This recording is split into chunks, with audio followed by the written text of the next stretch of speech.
No doubt about it. The bullpen has been problematic for the Cubs all season. What's been, do you think, the kind of the struggle that they're in, and are there any easy solutions to it? They just can't find the guy to get that big inning done for them, close it out for them. I'm trying to figure out what that easy solution is. We were going through it after the game, like who can they call upon? Who's in the minors that you go to?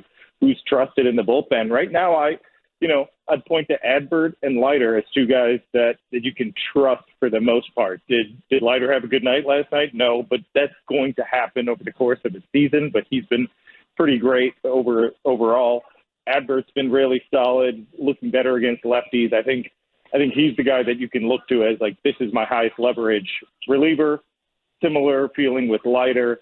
And then after that, it's a lot of question marks, and it may be time to start pulling different levers and pushing guys into newer roles. Like, let's see what Jeremy Estrada can do. Okay, Nick Birdie, you're up. Go get him. The rest, I don't know. I know Michael Fulmer's numbers are awful, but if you want to just look at peripherals, I'd take Michael Fulmer over Keegan Thompson any day of the week right now. Keegan Thompson's a mess. He doesn't look right. He can say all he wants, that he feels fine and everything's great. That's not reality. He's not throwing strikes enough, and when he does, they're getting hammered. He doesn't look like a quality big league pitcher at the moment, in my opinion. What surprised me about Thompson last night is, for the first time, since he's been up, I felt like he looked nervous, and it was strange. Like, because this is a guy. His development to me is fascinating. Like, I'm curious about everything that they've done to come to the conclusion that he's a bullpen guy.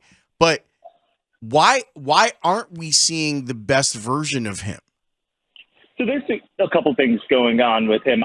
So just to pinpoint what exactly is wrong, it's hard to know, because he isn't. If there's something wrong or that they're working on, he's not sharing it publicly. He keeps reiterating that everything's fine.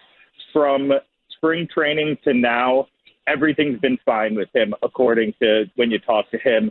There's been little things that when you talk to coaches that he's working on, but really, it's a lot about, like, where's the swing and miss? He's got like a 17.6 strikeout rate. Why is he walking so many guys? He didn't walk this many guys out of the bullpen last year.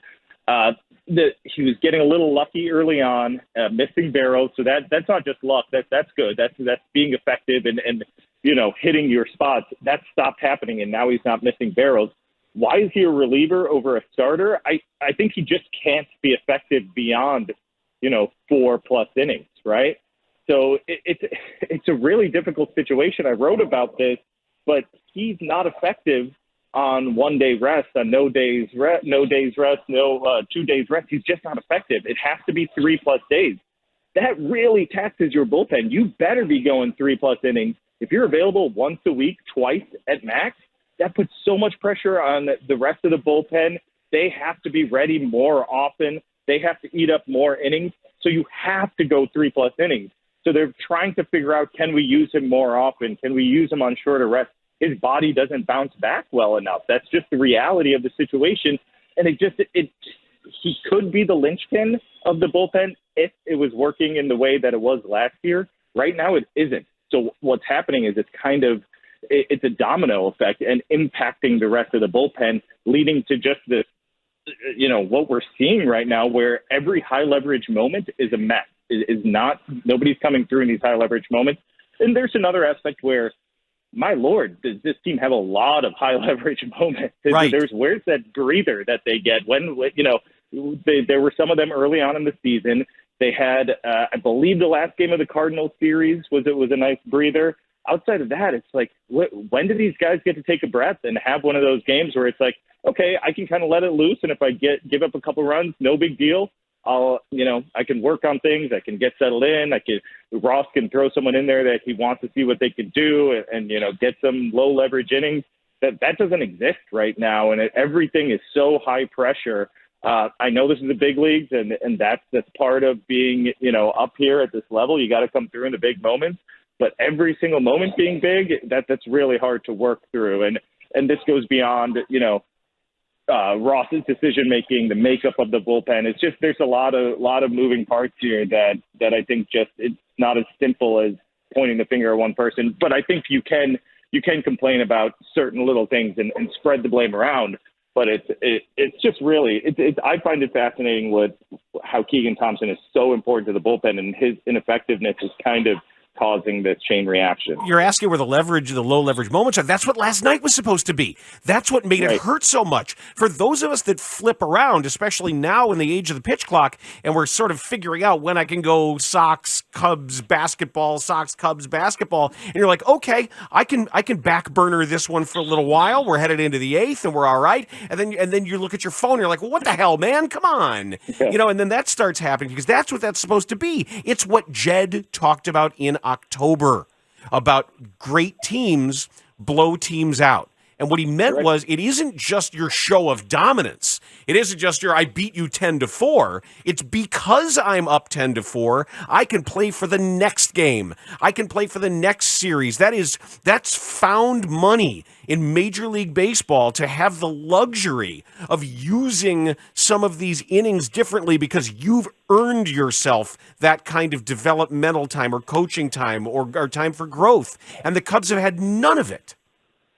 Absolutely, and it works in a lot of different ways. Say your starting staff is, you want to push them a little more and save the bullpen. Okay, you have an 8-2 lead. This guy hasn't thrown, a ton of innings. Your starter, you can push him a little further. Your starters are overworked. Okay, go to the low leverage relievers and let them eat up some innings.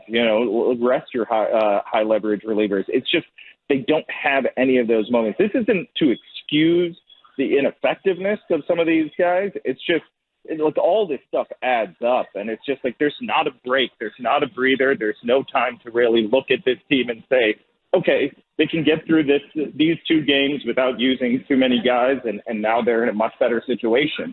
I thought last night was going to be that game, especially with the day off coming. That would have been ideal, right? Mm-hmm. You get through that game, easy win. Leave Houston on a high note and come to a struggling Philadelphia Phillies team and try and get back on track. Now it's 2 teams that are struggling in Philly, and we'll see which one gets right. How far away is Cody Hoerner? So he's not eligible to come back until the 29th, I believe, of this month. So my guess is if we're, as long as there's no setbacks, as long as they feel good about what he's doing, which, he's been fine. I'm pretty sure he's striking guys out. I should look at the exact numbers. I think he's given up some runs, but, I wouldn't worry too much about the results out in AAA as much as, is he throwing strikes? Does he feel good? And all reports are that he is. I would think his bullpen needs more arms, right? So I would think once he's eligible, this guy's back in the big leagues with his team. The question would be, what are the 40-man moves you make and things like that. But, they'll figure that out. I don't think you need to get too complicated with all that stuff. I really enjoyed your piece earlier in the week about, I don't want to call it fatalism, but about an awareness that baseball is different from some other sports in that there can you can hit the ball really hard and make an out. The other team can hit it softly and have success with it. And you don't want to use it as an excuse, but I did mention it to David Ross when we talked to him, and he acknowledged it, but also he understands in his position, you can't really use it. You can't sell that to your team. I said it's the kind of thing where you can go home at night and have dinner with your family and bitch about it to them, but it's not really actionable for a manager, even if it's true. Right. And I would point to Fulmer and Tyon as guys that, if you want to build their confidence at all, you can kind of point to, the results have not gone either of those guys' ways. I think both of them, Fulmer misses bats and he doesn't walk a lot of guys. That's what you want out of a bullpen guy. Has he had bad moments, especially against the Dodgers? Absolutely. He's given up some hard contact. But other than that, it's been like, wow, this guy cannot catch a single break. The results are the results. So you don't want to make too many excuses for these guys. But I would trust him more than someone like Keegan Thompson right now, just because he misses bats and he doesn't walk guys. And I trust relievers that do that. Tyon is similar. That game on Monday, my Lord, I don't know what to, I really dislike making excuses for guys or saying, it should have gone the other way. But that's a really tough situation. When Christopher Morel doesn't come down with that catch, it just changed the entire composition of the game, and Taillon couldn't get pushed further into the game. That's one thing that I would like to see Ross do. Maybe trust your starters a little bit more. You have some veterans in that stuff. Maybe it's just time to push them more. Yeah, but you pay for that. Like I said, there's no free lunch. Then when a guy in August is like, Skip, my velo's down, my movement's down. Right. You're like, well, my shoulder hurts. Right. Yeah. No, you're right. And it is the game now today where you lean on your bullpen more. It just feels like maybe it's time to push different buttons and try different things. But I do agree. I mean, that kind of was my point. Baseball is one of these maddening things where you can smoke a ball 105 miles per hour right at someone, and it doesn't go your way, and then the other team can bloop a single into shallow outfield, and it completely changes the complexion of the game. I would say that those things even out. Someone pointed out to me, like, hey, that's all well and good. Matt Mervitz's home run gets pulled a little bit more to the right, and it's a foul ball. So things go your way, and these things even out, right? So I think even Taillon said that there was a great catch by Cody Bellinger. There was another diving play behind him. He's like, I got some bounces going my way too, so I can't complain about it. We've been having a conversation about exactly what 2023 is to the Cubs franchise and organizationally. What do you think it is? Because to me, that'll give us an idea of what the front office feels is necessary to do to try and help in some of these areas where the team is in need. Yeah, no, I think this is the year that they want to compete, and I think they can. I know they're at a low point right now, and I know fans are probably screaming at their radio saying, how can you say this team can compete? Look at the division. Look at some teams from last year that had similar records and ended up winning 90 games last year. I think this team, especially on offense, they've kind of outperformed my expectations. Look at all the guys that have like a 120 weighted runs created plus and above. If you would have told me they had like 7 or 8 guys regulars with over 100 and Nico is the lowest at 105, I would have said, great. You're looking at a really good team. Where are they? What's the expectation? This is the in-between year of rebuild and an ultra-competitive World Series contender, in my opinion. That's how they looked at this season, a stepping stone to a powerhouse team. Right now, it doesn't look exactly like that record-wise, but I think there are some signs that you can say, like, yeah, I see the building blocks. I see the talent to build around. I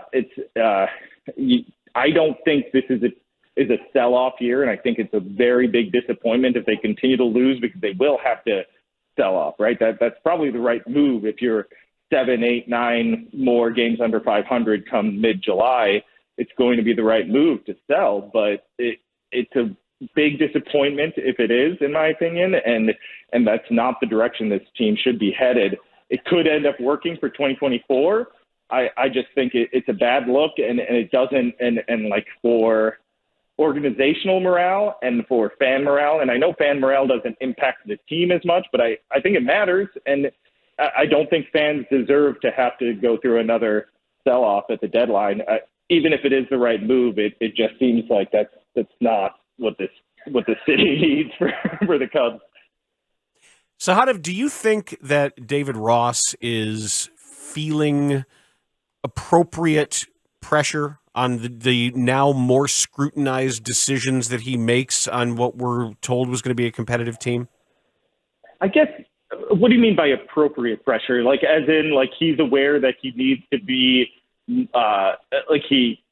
that he's aware of yeah, I guess just this understanding that there isn't really sort of a developmental honeymoon right now, that this is you're managing to win games, and fans have been told that all the decisions that you're making right now aren't to shepherd players along to something, it's to win baseball games. Absolutely, yes. I think he manages like that all the time. That's his mentality all the time. So I don't think he ever thinks like, oh, this is a developmental year.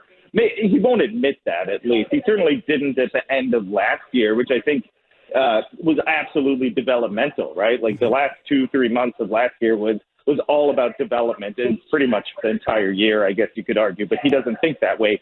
This year, absolutely. He's aware of more scrutiny. He's aware that there will be more criticism, and every move will be analyzed. And I think part of this is, we just talked about this, because there's so many high leverage moments, that puts the microscope on him even more. I mean, that every single move is analyzed right now. And some of it is we don't watch all 30 teams every day, right? So we're not as aware of a lot of managers make these questionable decisions. Outside of Terry Francona, I don't really watch a manager and say perfect move every single time, right? This is just what happens when you lose a lot of close games. The manager is going to take heed unless they have a track record. And David Ross just doesn't have a track record of success right now. So he's going to take a lot of heat. I think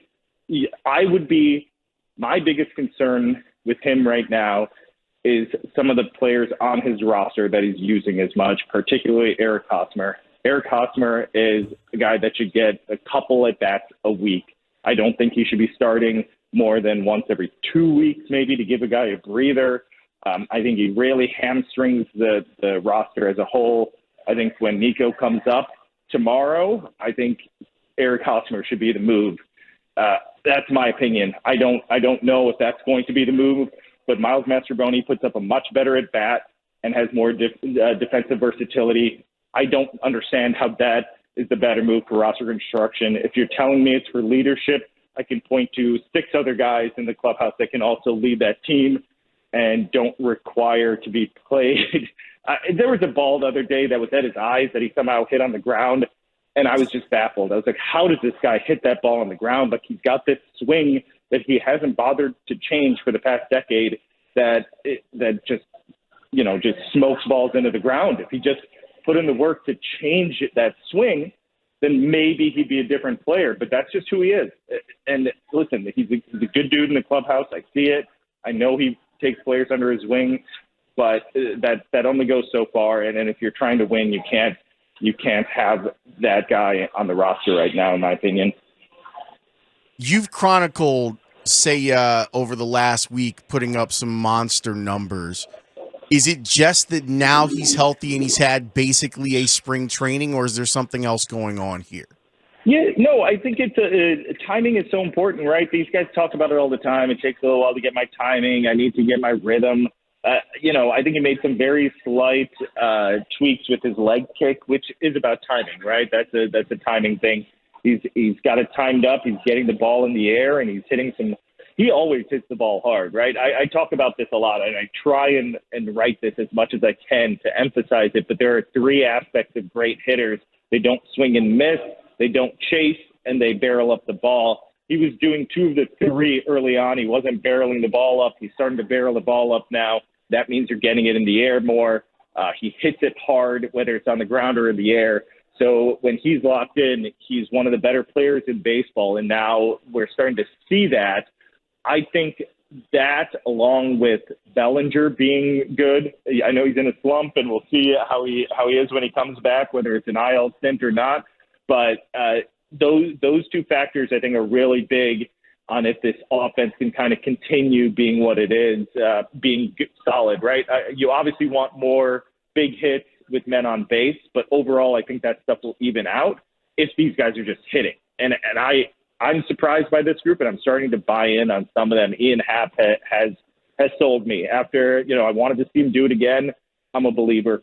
He's done it now for 2 months into this year. He's a really good all-around player. He's a really good offensive player, takes his walks, hits line drives. He's not a high strikeout guy anymore. I'm starting to like this offense. I just want to see more consistency, especially with runners on. But there are pieces there that I didn't really had big questions on early on, and now they're starting to convert me. Let's see it over a full 6 months.